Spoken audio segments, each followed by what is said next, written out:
person talking about love, thine brother is the preacher. And it seems nobody's interested in learning but the teacher.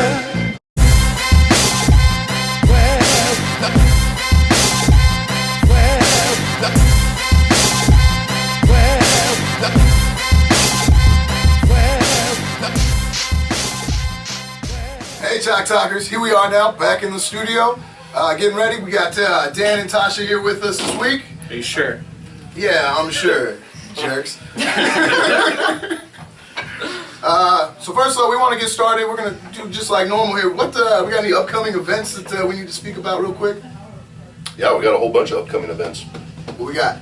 Well, the Record Breakers. That's today. Ooh. So, right. Good luck, Mark Bell. Yeah. And everybody else listening. He just fired up a video last night talking about how he's going to open up like at 575 or 545, 578, and then 600. So Nice. hopefully, Yeah, hopefully that'll hits be it. So we got that one. What else we have? We got his Dornbecker. Dornbecker, It's going up on the 19th. We changed the date from the first time that I said we were going to have it, so it's okay. Nobody watches Sounds our about meetings right. anyways. So that'll be on the 19th of December. We maxed it out at 75 lifters this year. Last year we had 52, I believe. And one of the cool things that we're doing this year is I'm actually working with Dornbecker, and we're setting up sponsorship portals. So all of the lifters can basically fundraise on their own behalf. What we'll probably end up doing is if you raise, $250 or more, we'll comp your entry for the event. But what that's going to do is let everybody start to reach out into their community and get a whole lot more support for the event by them collecting sponsorships from friends, family, and local businesses, and really starting to just see if we can get closer to like $5,000, $6,000 this year. So That's a good way to do it. Yeah, and I think getting the backup through Dornbecker is a really good idea. They're very particular about who does events for them. So it isn't like anybody could just call them up and say, hey, I'm going to do an event for you to help raise money. I mean, it's a pretty big deal to have them backing you up, and it shows that they believe in what you're doing and that it's for a good cause. So that'll be really exciting. That event was a lot of fun last year. We had, I think our youngest lifter was like 7. Nice. So we had 3 or 4 kids under 10. The youngest one, I think his name was Dylan. He pulled like 150, weighing 70, 80 pounds, something like that. so, Right on. So it was really cool, and I'm hoping we get them back out here. I know his family, his dad is Travis McCormick. He's a big Wapdo lifter. He ended up pulling 760 in jeans with no belt. Like, hey, can I give this thing a try? I was like, sure. He's like, is it okay if I wear jeans? I was like, whatever, dude, whatever you want to do. Oh, okay, 760, fair enough. Here's the keys to my gym. I don't deserve it. I'm gonna go put some jeans on. yeah, maybe it was like double ply jeans. Maybe. They were That's probably what it was. Skinny jeans. Yeah, it was like Basically gear. Basically an insert. Insert denim. Oh man, what else we got? We got the Ego Gym, January 2nd. It's a USPA meet, just a push-pull. December 5th, the Hallmark Inn in Newport. USPA is putting one on. I'm going to be there. That'll be my first competition since April, maybe. So I'll compete there. January 9th, we have the bench-only skip leg day meet. And Still need to put together a skip bench day. it's either that or it's That's fair. Eat a bag of Dick's Adrian meat. It's gonna be squat and deadlift only. And then we have the LA Fit Expo, January 23rd. Nice. So a lot of stuff coming up in the next couple months. Well, with all this stuff coming up, have we seen anybody, I've seen a lot of training videos, people getting ready for these competitions. Anything big? Anybody put up some big numbers this last week that we need to mention? Sharon stepped on the scale. Oh, all right. Yeah, big numbers there. Otherwise, nothing I don't think too there's epic. anything else. No, I'm old now, so I've been tired for the last whole week. Every day I wake up and I just am in pain. So You're a submaster now, right? No, I have a few years. Is that at 33? I think it's 33. Oh. You would know. You're older than I am. I know, but I don't ever compete submasters. I don't know what the fuck those divisions are. I'm going after that all-time submaster male drug test at 242. State of Oregon, wraps, Tiger, classic raw, but I'm going to wear knee wraps while I bench and only Wrist one wrist wraps. wrap division. Yep. With a burqa. Oh, There we go. Yep. maybe a fedora. I don't Never know. been done Nice. before. The other thing, some exciting news for the Millers from Four Brothers Gym. Looks like Mark Miller and Shayna Ratcliffe just got married yesterday, Nice. or today, or the day before. So between- Sometime last week by the So, time. That's how this comes out. So they got married, so it's a cool thing for them. They've been together for a really long time. So wish them all the best and hope everything goes well. Yeah, all right. All right, so we got to talk a little bit about some other sports before we get into the lifting. I want to start. How'd your Mets do? Yeah, that's where I was going to start. Oh, okay. So the Royals won the Kansas City Royals won the World Series, and they whooped the hell out of the Mets. And it was depressing because I'm at a hotel wearing my Mets hat all the time, and I watched Royal hat after Royal hat come in with these goofy ass people with their smiles on their face coming straight to me, seeing my hat so they can talk some shit, and I couldn't say anything. I had to.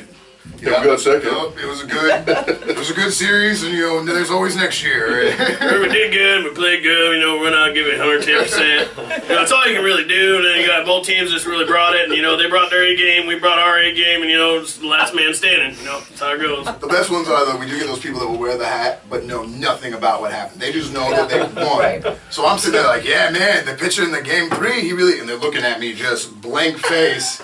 And that's when See, that's me. That's me. I have the one red Blazer hat, and this is why I don't typically wear anything sports affiliated because there's always a bunch of you that they assume that I know what's going on. Like the first time I wore that hat, I was walking through a Safeway, and I don't typically like to talk to people, Sure. just out in the world. I'll talk to the register person, but outside of that, I don't really want to have conversations with somebody in the middle of Safeway, King City, in the middle of the day. And I've had this backfire on me. My wife bought me an Oregon Ducks sweatshirt, and I was just walking through Fred Meyer one day. He's like, "Oh, fuck the Ducks, it's the Beavers." So I was like, okay, thank you, I guess. And then this other time, hey man, touching me and invading my personal bubble, and I just catch a game that really brought it. I was like, it's red, so It matched my shorts. it matched my shorts. Yeah. Funny story about that. So I always DVR all the sports I want to watch, and then I watch it when the kids go to bed, so I don't bore them for 2 hours sitting there watching something. So I have to go to Fred Meyer's one day, roll in the store. I'm wearing my Trailblazer shirt. Guy comes up, he's like, "Oh man, hell of a game, huh? Lillard hit the game winner." And I kind of looked down, I'm like, hey, the cool thing is I DVR these games, so I haven't seen it yet. And he's like, "Oh, it was awesome news." And I'm like, "No, you're not getting it. Shut the hell up, because I'm going to go home and watch it." And the whole time, I'm watching it through the first quarter, I'm like, whatever, I'm done. Just fast forward to the game winner, and then I went to bed. It was just, I hate that. That has been the thing with all these DVRs and Netflix and all that. Everything gets spoiled.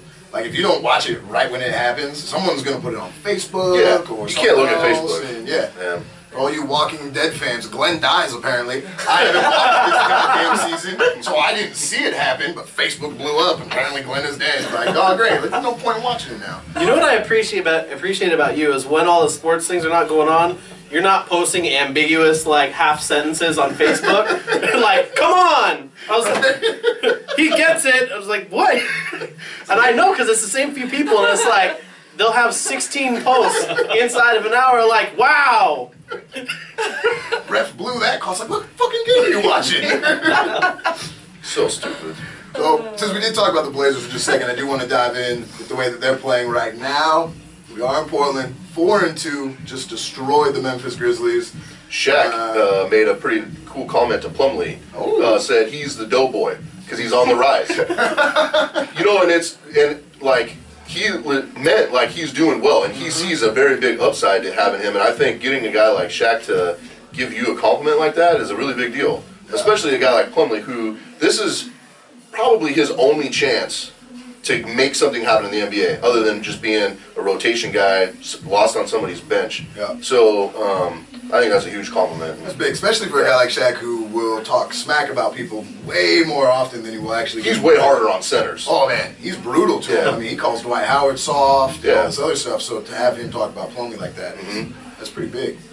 But it is nice to see the young guys playing, and the nice part is, because a bunch of young guys, it's a lot easier to get tickets. Portland hasn't quite jumped around this new squad yet. You can get them for like $10 if you go there at the game time. Nice. Jeez, deal and a half. That's in my cab. The cool thing too is they're all playing really hard. Yeah. And I kind of had the expectation we were just going to come in and get our ass kicked every night and be a lottery team at the end of the year. But they're actually playing hard. Like they actually want to win. So it's cool. Good to see. It's nice to see Lillard step up as the leader. Aldridge left. We lost our leader. It's a big deal. And Lillard took the whole team down to San Diego during the offseason. Got them all like working as a team. Yeah. And, that's, Aldridge who?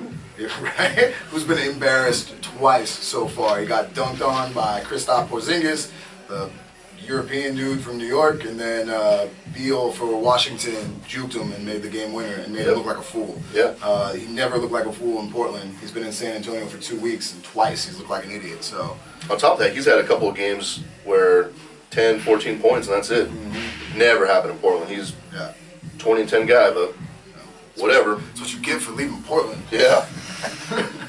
All right, so we're going to get into the actual stuff here. Again, we said we got Dan and Tasha with us. Dan, I want to start over there with you. What got you into lifting? What got you to be sitting here with us today? And I'm looking for like just one thing. One thing that got you into it. Okay, probably the biggest thing is I sucked at sports. So I'll see you like training. Jared. Yeah, yeah, I knew I liked you guys. yeah. So I tried How many some sports did you stuff fail out. at? Ooh, probably like 2 or 3. How many are there? To give you some perspective, failed at T-ball. Yeah. Right? Stayed with that 5 years till they have the pitching machine, failed at that. They have where the coach pitches, failed at that. They have the one where the kids pitch, and I just called it quits. I did not get a participation trophy for rec center baseball, and I was like, fuck this, I'm done. They have a position where somebody just holds towels and does this. They didn't have that 1 year in the age I was in. All right. Failed at soccer because I can't run. Failed at basketball because I can't run or jump. I failed at hockey. Although I don't know. I broke my neck. I failed at roller hockey or roller blading because that was a thing, but I never actually went down any of the ramps. I just bought stickers and put them on my helmet and skated around the skate park. And I was like, oh hell yeah. Sucked at skateboarding, and I pretty much only ever rode it on my knees. And ignore that. Just let it go, let it go, let it go, let it go, let it go, let it go. I'm ready to fire. And I can snowboard, but that was way more fun 70 pounds ago and when I had insurance. So I don't so much do that anymore. Come at me. Yeah, that's about the same story. Minus a few. I don't think I've tried hockey or snowboarding every once in a while, but yeah, actually, I enjoyed training for them, but yeah, I was never really that good. So took on lifting probably in about 7th grade, I think, and just kind of really enjoyed the training aspect. But Tell them what sport you did play. Did play tennis. And I Tennis stuck player. with that for a while, so that was Tennis kind of player, fun. Yeah. Awesome. Intimidate the smaller guy on the other side. You ever yell at that idiot that sits up on the chair? Oh, they don't have those for high school. Like the tennis lifeguard. Tennis lifeguard guy? Go back and roll on him. Yeah. Yeah, we It'd were be that funny good. if somebody just took a ball and just chucked it right up at him. What are they gonna do? What are you gonna do? Climb down your ladder? No, drop down, then you got the little ball chasers that go. Well, human Zambonis. You said 7th grade you guys started. Was that a class? Was that someone took you to the gym? What got you into 7th grade? Let's see, my brother had a bench press set, which he didn't use in his bedroom. And kind of a funny story about that, one of my best friends at the time, neither of us played sports, so in 7th grade. So a lot of our friends were like at basketball or football. So we started lifting, and we started lifting on this little weight set. This was the standard ones with the screw, so not the Olympic. Yeah. And we didn't really think of, we hadn't taken physics or anything yet, so.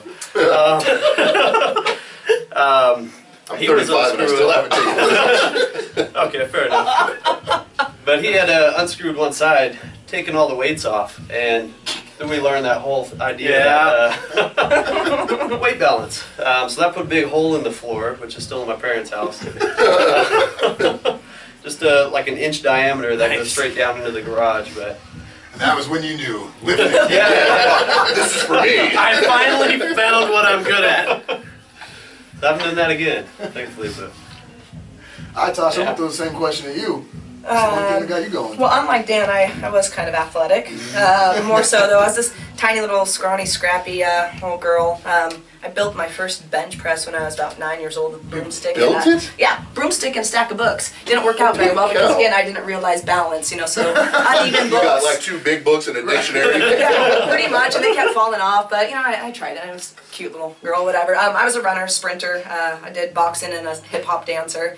But I always wanted to be one of those strong women. I was tiny. I was always picked on, made fun of, little scrawny Tasha. And then I started lifting high school and then college and put on 30 pounds of lean mass through college. And then when I ended up meeting Dan and got stronger and stronger and felt pretty good about it and just kind of took off from there. What kind of stuff have you kind of ventured into? Because I know the first time I met you two, you were super lean. Like maybe you were prepping for like a show. I was. So I was doing I was going to do a show, a figure show. That's why I was putting on a lot of muscle, and I thought that would be cool. But I'm really not much of a bikini person. I can't really. I don't wear bikinis. I wear sports bras and basketball shorts. So that idea of me being on stage and posing was kind of weird to me. But I wanted to be strong and big, and put on some muscle. But then when I met Dan, we started lifting heavier and heavier, and I just felt more comfortable and confident with that, and so. Did you ever jump into bodybuilding? Or were you kind of always geared towards powerlifting? Training's always been kind of bodybuilding, but I never really had aspirations to get into banana You don't hammock. know So you board don't like shorts, bikinis either? spray tan. Yeah. You don't want to sit. This is the most disgusting thing. Like, so when I went to that meet in May, wherever that was at, yeah. or Emerald Cup, Yeah, Beta Bauer. You go up there, you go into the Oh, bathroom, and every single man. toilet seat has Stained orange Yeah. all around. It's like, I'm gonna do you a favor and piss all over the seat to help you wash it off. You know what? Like, Yeah. I'm doing them a favor. It's just so disgusting. It's like plastic all over the bathrooms yeah. too, It's- and like looks like a crime scene. Yeah, It's like a Dexter kill zone. Yeah. You walk in and you're just kind of looking around your back before you It's like take a murdered piss, a but- fucking Oompa Loompa.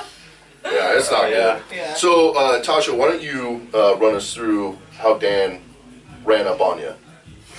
I So want to Came up on her with the low Yeah. schlock. You want to use my wrist wrap? kinda. Let's hear this. No, so we work together at a pro sports club, both personal trainers, and when you start working there, you have to go through a 3-week weight loss program because it's a big weight loss facility. So they expect us to go through part of the program so we know what our clients feel like to do this. So you have to pick a trainer. And of course, I'm all cute and stuff and buff. A lot of the women there aren't as Sure. muscular as me, but Dan starts working there and he has to pick a trainer and he's bugging me. He's like, why don't you be my trainer? I'm like, no, dude, I'm too busy. I'm like, my schedule's too full. And, he's bugging me Sure. day and every day. He's Teach me just how like, to be so, skinny. yeah, he's like, so you gonna be my trainer yet? I'm like, no. I'm like, I don't have room for you. And he would not leave me alone. So finally, like, we made it work and I trained him for the 3 weeks and whatnot. And then he's like, so how about I take you out to a comedy show to thank you? I'm like, no. I'm like, that's, Oh, man. I'm like, that's She's not an easy I know. It was a little harsher than that. It was actually, I was like, fuck you. Sorry, but I mean, like, Word for word. it was. Yeah, really. Like, Go. All right. I'm the sweetest person. I'm an ass, but whatever. So he wouldn't leave me alone about it. He's just like, let me thank you. Let's go out. I'm like, no. I'm like, I'm good. I'm busy. No. And so finally, I'm like, son of a bitch. He won't leave me alone. I'm like, fine. We'll go out. So we went out on our first date, comedy show, and funny story about that. I have a thing called componophobia. I don't know if you guys ever heard of that. Componophobia. Fear of Components? buttons. And these were buttons. I can't touch buttons. I can't. It's weird. My whole life, buttons. I can't. Like just clothing buttons or like this is no, kind that's of okay. like. No, I know. I still don't like Can't the type. word. You lucked out on the Can't pants. type. Oh, your button's undone. It's a green light. It's creepy. I All know. of a sudden, Dan starts rolling. He got the Michael pants Jackson were jacket. undone. He's like, I don't know if you noticed, zippers. Dan Dan shows up, picks me up, and he's wearing a button shirt, and I'm wearing a wife beater. I'm like, whatever. Wife beater, Dan's in button shirt. I'm just like, oh god. And it's kind of a weird thing to tell someone you first meet. I'm like, I can't look at you or touch you. I had to get wasted just to go on this date with him because he was wearing buttons. And I've seen you wasted, so this has got to be good. No, I mean, I'm not gonna get to some of it, but whatever. Anyways, no, I'm wasted. We have fun. We dinner and whatnot. I'm wasted because he's wearing buttons and it's creeping me out. But no, we had a good time. We had a comedy show and yada yada. And he still wouldn't leave me alone after that, and wouldn't leave me alone for about a year until I agreed to be his girlfriend. A year. So I hear what you're saying, but I want to know. Let's say because I'm putting myself in your position. Let's say, cool, you go out on this date and you find out on the very first time that you hang out that she's terrified of buttons. I didn't tell him. Oh, I didn't know. I was just wasted. Oh, I was gonna say didn't tell him yet. because you went for round 2 after the button thing on the first date. You don't get that much credit anymore. Like one of the days I told him I was a hermaphrodite, and that one was funny. I actually had to call my mother.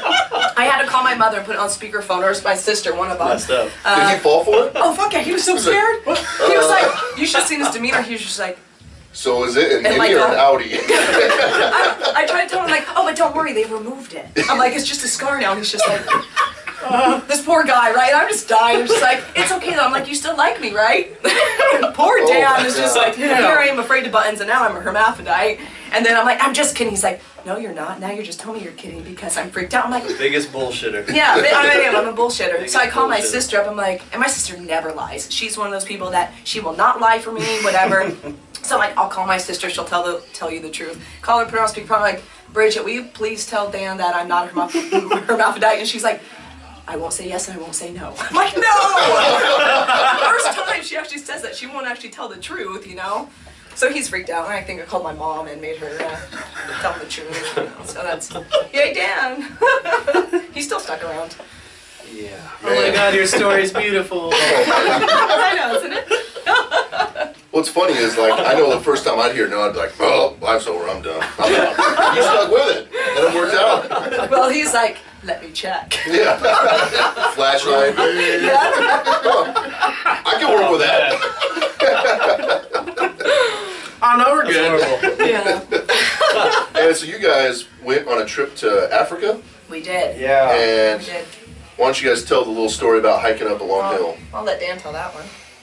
Oh man, it fucking sucked. It Dan's was not hard. It much was of probably a the. hiker. Yeah. Yeah, I didn't really train for this. I think I was training to hit a 500 squat before.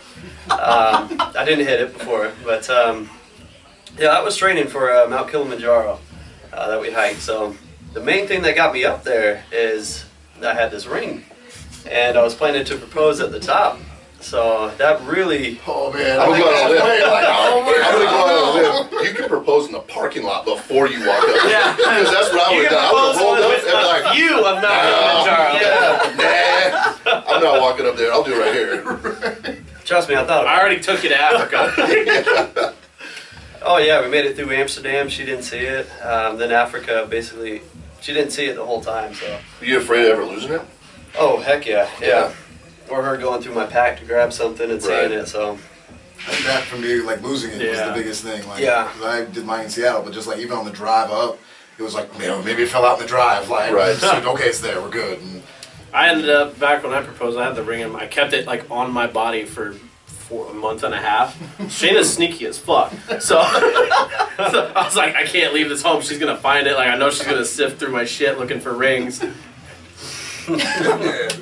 So well played. is that what took you guys to Africa? Was that was the whole plan, just like a vacation, or did you guys go for another? That purpose? was a celebration for my 30th birthday. Oh, To kind of that's something I've wanted to do for years since I was a kid too, just to go to Africa. And I grew up poor, so it was a long shot. It was a big dream to go to Africa, climb that mountain. Was just didn't really think that was realistic, and made it happen. And Dan agreed to go, which I was surprised that he wanted to climb a mountain. I'm a hiker, I'm a backpacker, I do that stuff, but Dan not so much, and he did. I was like, Don't shit, let this her is gonna be body funny. shame you. I know. He's got a good dad bod going right now. No, he does, yeah. He did. Real good propose- listener. He did propose to me in Swahili too. He Really? learned Swahili while we were there. He No stayed kidding. up late and talked to the guides and stuff. And yeah, exactly. So were you like, what the fuck did you just say? Yeah, I was dying. What? What? It's hilarious. I died laughing because we're up almost 20,000 feet. I mean, this Sure. is a high mountain. Oxygen, right? We're just like exhausted. And one of the guides was like, Oh, man. take off your gloves. I'm like, fuck you, it's cold as shit. It was so cold. I'm like, no. I'm like, they're like, stand up. I'm like, no, I'm tired. You know, I'm like whining. I'm like, please, let me just fall down on the ground. They're like, stand up. And then they turn me around to dance down on one knee. The ring falls in the snow. I'm just like, ah! Right? And then Almost lost it. he's like, I want you to be my white woman. I find my white woman. but yeah, he proposed in Swahili, and I just like died laughing, like, thumbs up. That's cool. Yeah, That's, that was pretty cool. It was good. you know what's cool about that is he put in a lot of effort or a lot of thought Yeah. to make that Yeah. unique. You know, it wasn't just like, Absolutely. hey, you know what? I'm gonna get laid tonight if I Right. give her a ring, so I'm gonna throw that on there. Yeah. That's pretty No, cool. it was pretty awesome. It That was. is cool. Yeah. Kind of making the rest of us look like chumps over here. Pretty much. We He did. does. Yeah. It was all at sunrise too. 6:30 in the morning. It was like a movie, romantic or whatever, but it was So awesome. you guys got up at like 5 in the morning to climb up some big ass hill. 11:30 11:30 at night. We climbed all Day through the before. night. Oh my gosh. All No. through the So cold, night. so yeah. cold. It took 8 days total to climb to the top. That 8 doesn't days. sound fun to me. 8 days? 8 days. I Yep. think like 6 and a half. 6 and a half and then on the way down. Oh my 8 days Yeah. total on the mountain though. Yeah. Day and a half to get down. That's Yeah. that It did. It was probably the 14 worst. hours straight that we went downhill, and that's just wrecks the legs. I lost like 12 pounds on this. Lost so it was terrible. Came Listen, back, I couldn't even squat. When I roll to a restaurant, if there's not a parking spot 4 spots before the door, I find a different restaurant. Like, what are you talking about? 8 days? Siri, abort, abort. We need somewhere else. This is insane. You should see him when he pulls up to like Mall 205 area because there's like 5 restaurants all right there. And if Applebee's like 2 minutes, nope, let's go to all. Oh, nope, let's go to all. Guess we're going to Starbucks. Drive through. Man, that's Oh, man. crazy. Yeah, it was good. So, Dan, you started kind of putting on some seminars and kind of talking to people about some lifting stuff, and you're kind of on the verge of coming out with a program. And Beta project? it's not the beta project. Why don't you talk a little bit about that, just kind of what your vision of this is? Yeah, so I like to dink around with Excel and Nerd. gotten pretty good at it. Yeah, nerd. I mean, we work with a bunch of Microsoft people, so if I have a question, I can just ask them, which is awesome. So I built basically a template to where somebody like Jaron, who's training a ton of people, can just plug in what athlete he's working with that day, run a program, and very quickly drop down, change the exercise that he's doing, Nice. put a percent modifier in it. So basically, you put in the numbers and very streamlined. I envision hopefully getting it all kind of locked up and then selling it. Don't know necessarily price point or anything like that yet, but Still kind of new, you're just not there. Yeah, It's pretty incredible. And It that would is. be awesome. You Yeah. imagine that if you're training people and you're just like, okay, what's your max? 365, but boom. It Now is. you have Yeah. everything. It calculates everything. Yeah, It is that's actually cool. really impressive what he's done. That's Yeah. really cool. then another part on that too is putting in programs. So you already do the work ahead of time. So say you want to do like 3-week blocks. Maybe you want to do speed. So you do the protocol, drop it down to speed, all the sets, reps, percentages, Nice. already done. Yeah. So it's very quick, very streamlined for people that, like us, I got a program Yeah. for 10, 20 people. Too Oh, many. yeah. Yeah, Good, don't say any more so nobody can steal it. yeah. Yeah. We're going to edit that part out. Yeah. Oh, I'm developing next on Chalk Talk. Yeah. So this week we talked we watched My Magnificent Obsession by CT Fletcher. It was put together by Generation Iron, which I don't know, did you ever see Generation Iron? I watched it. I watched it. It was interesting. I don't know, why don't we start down on that end and let's start talking about CT's movie. Right. But, so with CT's movie, there were a few things I really enjoyed about it. There were a few things I didn't like about it. One of the biggest things I enjoyed is, you see on the guy's YouTube video, he is such a personality and such a character. There is no doubt of why he is successful at motivating people and being as a trainer. Just his attitude. Some people don't like the screaming and yelling in your face, but there is something about that guy that I wet myself, so I'm gonna work harder. Did you say you're wet? I was like, So I watch him and I get wet. there's something about that guy, I just get wet, and then the cinematography. Wow. You can't glaze right over that. Myself. I said wet myself. But anyway, So you not a diss good Come up with a yourself? different word. I'm glad we started on this end. Goddamn You count. gotta start with a different word. You're the movie review guy. I just watched them and I get jacked off. Oh, it's so great. Come on, man. One of the things though I didn't like about it was it showed the CT Fletcher character a lot more, and I wanted to see CT Fletcher the person. Yeah. You know, when I watch a documentary, it's I know about this person. It's why I'm watching their documentary. I want to see the real life. Right. When I watch a Jordan documentary, yes, some footage of him on the court is cool, but I've seen him play. Right. I want to see what his real life is, what he Right. does when he practices, what he does, you know, outside of it. Yeah. There wasn't enough of that for me from CT Yeah. in this movie. You know, you got to see his family a little bit. I wanted to see more. I wanted to see more of that. Yeah. We all know he can lift. We Yeah, you all were know. talking a little bit about seeing how the way he was raised and how difficult his father was on him, like what kind of father that made him be. You know, because I think everybody has that story of like, oh, my dad did this to me, or my dad was like this to me, and that kind of puts you in a position when you're a dad how you're going to be. It's either you're going to be similar or you're going to be extremely different. I think that being a new father, that was one of the, I really wanted to see that, because you know his dad was real rough on him. Yeah, it was tough being that guy's son. But watching CT, he seems like he is a very caring father, amazing grandfather with his 13 grandkids that he has, and he was always there. But they just didn't talk about the relationship that he was building with his kids enough for me. Well, and kind of like what we were talking about too. I mean, the opening scene is him with, you know, Mike Rashid and the rest of the crew from Iron Addicts. And in addition to his own kids, I'm pretty sure, I forget his name, but there was another guy that he kind of took in almost like his adopted son. He calls him dad. Yeah. Like, it would have been cool to see more of him in that mentor or father role, because, you know, he has his own kids, he's got grandkids, and they showed some of that, but they didn't show how, you know, his relationship with his father made him want to seek out this kind of a mentorship role, because, you know, aside from CT Fletcher, the character, you know, the yo motherfucker, like, that's cool, but there's also this other side to him that makes him want to, you know, reach out to these other people, and all of the people that he's mentored as that, the part of that core group, have gone on to do their own thing, and they still come back to him, and he still has that leadership and that mentorship role, almost that, you know, that father role for all those people. And, you know, they touched on kind of his impact and some of the people that'll, you know, wait in line for 3 hours to come meet him. That's because the things that he does have had an impact on other people's lives. Right. And I don't think that they spent enough time really, like, that's what I wanted to see.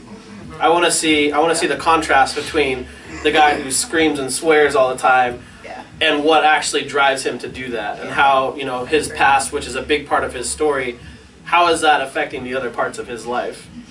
And I don't think there was quite enough of that. Yeah, I agree with that. Tasha, what was your favorite part of the movie? Oh jeez. You know, I think just really seeing him, how hard it was for him to get to where he was, and really never giving up, and really reiterating that too. You know, like, if you want to be great, I mean, you have to work hard, you have to give it your all, everything, you know, if you want to be the best, the greatest, and how he didn't let anything really stop him. Like, I mean, you know, with opening up the gym, you know, they wouldn't let him open it to the public, and he still was just like, oh, this, I'm still going to open it. I mean, it's a little more private, but, Sure. you know, he's kind of going about still doing it, not letting anyone hold him back from that too, despite all the hardship and everything. Well, Dan knows about being persistent, obviously. But one of the things that really kind of caught my attention is he said, it's only taken me 35 years to become an overnight success. You know, and a lot of people do something for a short period of time, maybe three to 6 months, maybe even sometimes a year. And then they get to that year and they're like, man, I'm not where I thought I would be, so I'm going to quit. And I've even noticed, for me, like, I've taken on certain projects, gotten to a spot where I'm like, man, this really isn't headed the direction I thought it was going to head into. And then either not had been fully committed to it, or then, like, quit, you know? And it's, I'm not saying there wasn't times during that 35 years that he wasn't like that, but he stuck with it. Exactly. And sticking with something for 35 years, I mean, Awesome. sounds like a marriage, not, Right. you know what I mean? Yeah. That's not a, hey, I'm going to try this out. If it doesn't work, well, I'll go back to my 9 to 5 and call it good. So Right. I like that. Yeah, showing him, when they showed him talk about how, you know, after he had his heart surgery and lost his job, and then had to move in with his daughter. I mean, that one was a huge thing. The fact that he was putting that out there is a big thing because nobody wants to have to move in with their kids. Right. It's just like he even says it, that's not what happens. The kids move in with the parents. And here his daughter put her family in one room, gave him the other one, and he just goes out to gyms and he just keeps driving, and keep going to him until Long Beach finally, took him in because he was that was that type of gym that wanted a guy like him. But I mean, a lot of people wouldn't have put in that grind. They would have just gone and gotten another job, 9 to 5, barely gotten by. Let's just barely make it work. Right. Yeah. Well, I think a lot of that too, though, has to do. We were talking earlier about just taking really big risks and putting yourself in a position to where you either are going to succeed or you're going to really, really fail really horribly, and you don't have a comfortable backup option. And that was kind of one of the cool things with him is, when he's living with, his daughter, he's going out there and putting everything he's got into opening up a gym, running a business, and kind of flying by the seat of his pants. I don't know how this is all going to work out, but I'm going to make some YouTube videos, and then next thing we know, he's paying his rent on his apartment with the money he's making off of YouTube videos. Yeah. Well, and how many people, don't take that chance? Like, I know I could think of a few dozen instances, right, where I didn't take that chance because it was too risky. Absolutely. And you look at like, oh gosh, I really want to do this, but I'm afraid to fail, or I'm afraid of this not working out, and then what? And I think there's a really big lesson to learn there. Sometimes you have to make that leap and go, yeah, I might not do what I expect to do, but if I want to get to that level, I have to make this jump. Yeah. When he talks about, in the movie he talks to kids and does this little motivational thing in Compton, and one of the big things he talks about how an obsession is not a bad thing. I mean, that's why it's called My Magnificent Obsession. To be great at something, you have to have that obsession. And that, I think, that really drove him throughout that whole thing, was having that. And a lot of people, I think, that cut out of that, they just don't have that real obsession. With those certain things that we chose not to do, it kind of tells me, like, if I chose not to do that, it tells me I don't have a strong enough obsession for that to be great. Right. Where for him, it seems like in his mind, there was almost no doubt that he was going to be great. That was it for him. That was just it, he had to. Yeah. So earlier we talked a little bit about the dad scene. Why don't you kind of touch in on that a little bit, as far as kind of what you thought about while his dad was being interviewed? You kind of see CT Fletcher sitting on the couch, like, kind of felt like he was forced to be there, right? There's a lot of anger there. See his face. Yeah. When I had seen him, so back when they were still working on that, or when they were promoting it, maybe it was before it was released, I had seen a video of him talking about having to do that scene. And he was talking about, cause you said in the movie, he's like, I see my dad at Christmas, I see him on his birthday, after that, he's dead to me. And he was saying that he didn't even want to be there. Like, it was the producer that said, no, we need to do this, like, you need to interview with your dad. And kind of like we were saying, it was really cool how they shot it with him just sitting in the background watching them interview his dad. Cinematically, that made that just so much more impactful. Having him, because he's in the dark corner and he's behind him, and it was one of those, like, CT was back in the corner, listening to his dad. He was the kid, just listening to what his dad said. And cinematically, that really hit. Made that scene just stick out in my mind. What's crazy is it seemed like the dad had a lot of good things to say about CT, right? But CT was super pissed off when he went back to the car, and he's like, this one sentence he said fired me up, and screw him. I think a part of that too, though, and there's been periods in my life where I relate to that. I didn't grow up hard or anything like that, but everybody ends up having some issues with their parents at some point. And me and my dad just started talking again this last year, from probably more than 10 years. Or close to 10 years or something like that. And so a large part of, like, when I was younger, I wanted to go out and accomplish things in spite of everybody. I was like, you know what, screw you guys, I'm going to show you how much I can pull off on my own, because, you guys weren't there to help me figure this shit out, so fuck you, I'm going to, like, be successful anyways. And so I kind of related to CT's attitude in that fashion. And what I think was really powerful about that scene is you see him in the back after he's already explained, watch, I'm going to pull all this shit off and fuck this guy, and watching his dad say good things about him, you can feel how almost insulting and fake that probably felt for him. Because he's like, oh yeah, no, I always knew he was going to be great, and he's a hard worker, and he's a good guy, and blah, blah, blah, and he's always had this passion. Shut up. No, you don't get the right to say something like that when you made his life a living hell as a child and you beat the shit out of him. You can't sit and take credit for him and, you know, be positive about that person's accomplishments. And so how they put that together with him sitting in the back and you can see him just seething as his dad's lit in the front and just talking, you know, all positively about his son that he played no part in helping to create directly, right?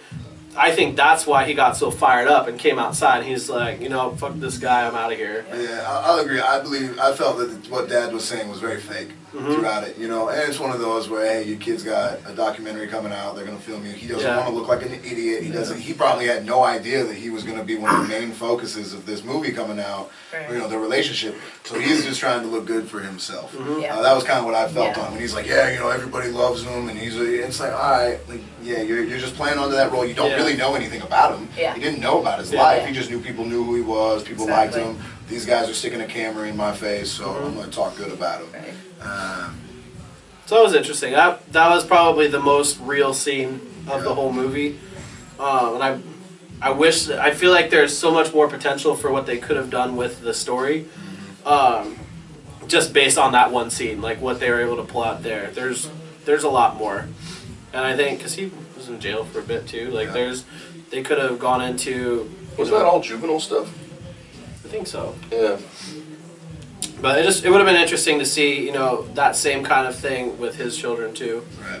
And just kind of get their perspective on things too. So I mean, his kids, it looks like they lift, and you know, I mean, they're big. At least the guys are big. Yeah. And they're all actively involved with his gym. I mean, they, like he says it in there, they did the work. Yeah. His daughter's the business manager. Yeah. Really cool to see like them all have that same kind of passion, you know, to be able to enjoy that as a family. Because I think sometimes growing up with that kind of background, with that kind of dad, maybe it'd be tough then to sometimes bring in your kids like that and show them how much you care about them. And I think he's done a really good job of that. One of the things he did talk about, they asked him about eating at McDonald's, and he talked about how he would go get, 4 Big Macs, 4 fries, and a strawberry shake. Now, I'm wondering, have you ever beat that before? No. Back when that's impressive. When I was in high school, you know, we used to at lunch I'd go eat like a couple Whoppers and then a milkshake. But I mean, dude, there's no way I could have done that after I was 16. I mean, is that like a more of an old school powerlifting sort of thing of low? Was it cheap calories? Cheap calories, to just quickly get them in, kind of a thing. Yeah, cheap calories. It's high protein. I remember when you were getting, you know, more and more into lifting, that was something that I gotta run to a fast food place and grab a couple burgers, throw them down real fast. But now it's, it's not. Some people do, it seems like. Yeah, well, we got people like CT Fletcher who has his heart fail from eating McDonald's every day. We learned a few things. Oh yeah, I guess that's a pretty good point.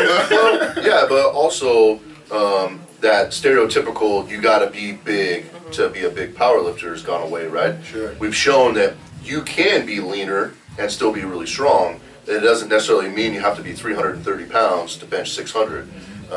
Back then, you know, when I first started lifting, that's all it was. You want to bench big, you got to get big.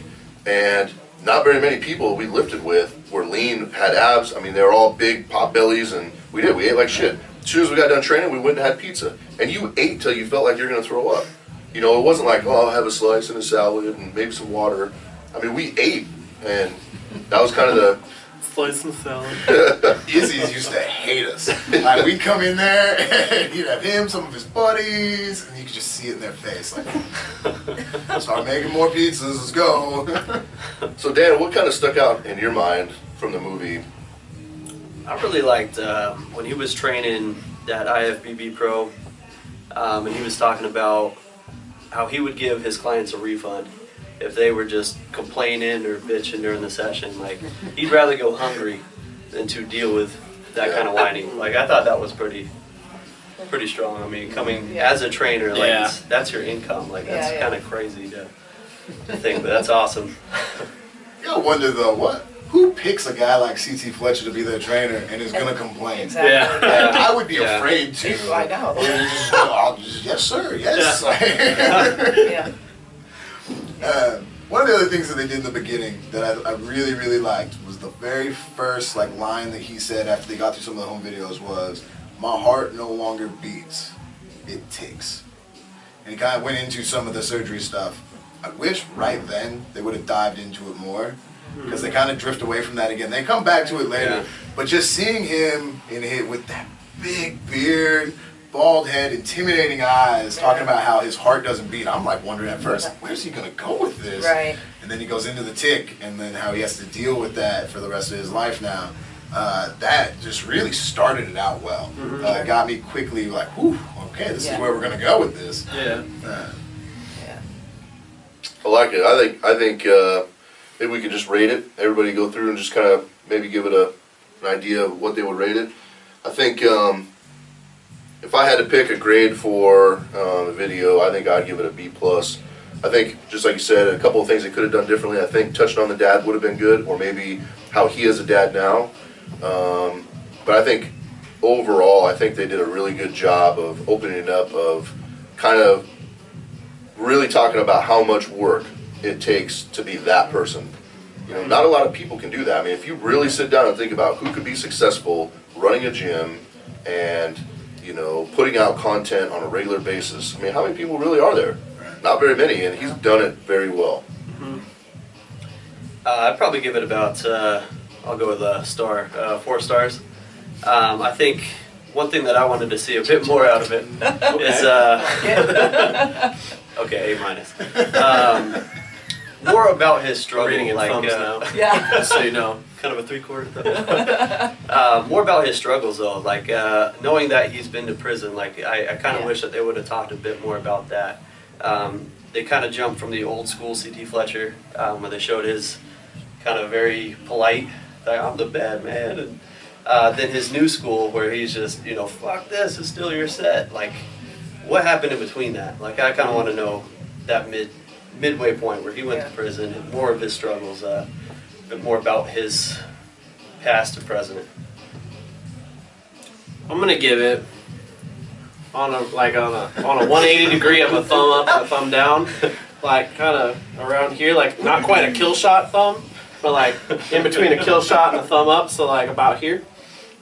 I think it was pretty good. It's worth a watch. I feel like, even though I feel like there was too much of the character of CT Fletcher, I think that might just be because I'm already familiar with who he is. Sure. If I was looking at it from a completely neutral perspective and I was just wanting to find out about who this person is, then I think they did a pretty good job of showing who he's portrayed as and why he's famous, and then a little bit of backstory. I think the interviews and he was on Mark Bell's Powercast this last, or going to be on that soon, but they just put up some content with him in the last couple of days. There's one of the videos there, it's about 40 minutes long, but I listened to that, and that actually goes a lot more into his backstory, and you kind of see him calm down a little bit, and that I thought is really good supplemental to this. I ended up listening to that before I finished watching the movie, which is probably why I'm a little bit more critical of those things. Sure. So, yeah, not quite kill shot thumb. I'll give it a 7.5. Great. You're going to have to use a 5-point Likert no, scale. You have to figure something out for this. Yeah, 7.5. No, I mean it was awesome. It was great to really see his background again. I agree with all you guys. It could have dove in a little bit deeper behind the scenes, a little bit more training too. Would have been awesome. Just kind of. And to hear maybe where he wants to go to, kind of his future plans and stuff. But I mean, awesome video. He's a great guy, very inspiring. So it's good. For me, if a 1 was our first Chalk Talk video, and a 10 was that Bigger, Faster, Stronger by Chris Bell, I'd give it a 7. Room for improvement. It's one of those where I don't think our they first touched on episode some was great the things. No, it wasn't the worst. No, but we got like something in the middle that was worse. Well, thank you for ruining that. I had a couple seconds to think of this stuff here. I'm working quick with my brain. But I thought there was room for improvement, but it did what a documentary is supposed to do. It made me want to go look at more stuff about him. And you got wet.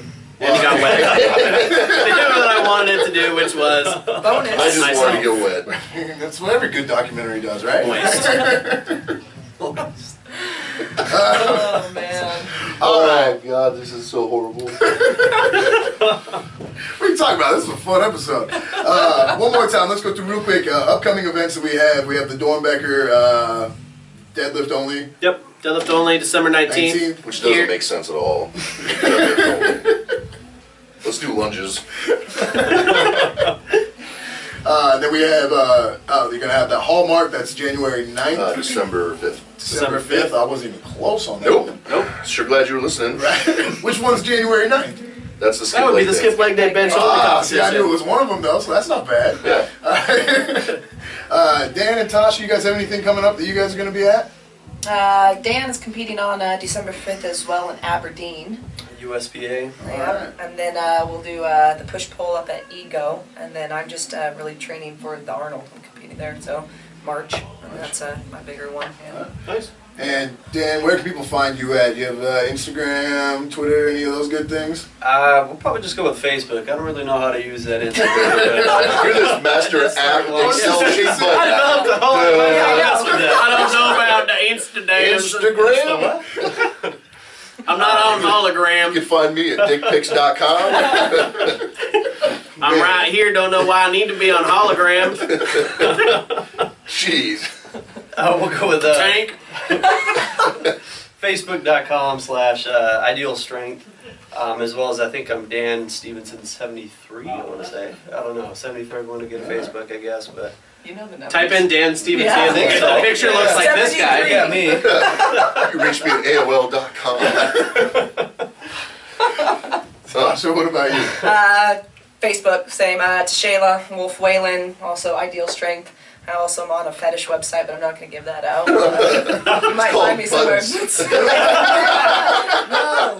Check out these buttons. Yeah, some phobia sites too. Yeah. You have zipperporn.com. You like that? You've been looking at it. You know. Cheers. You found it. Good job. Nice.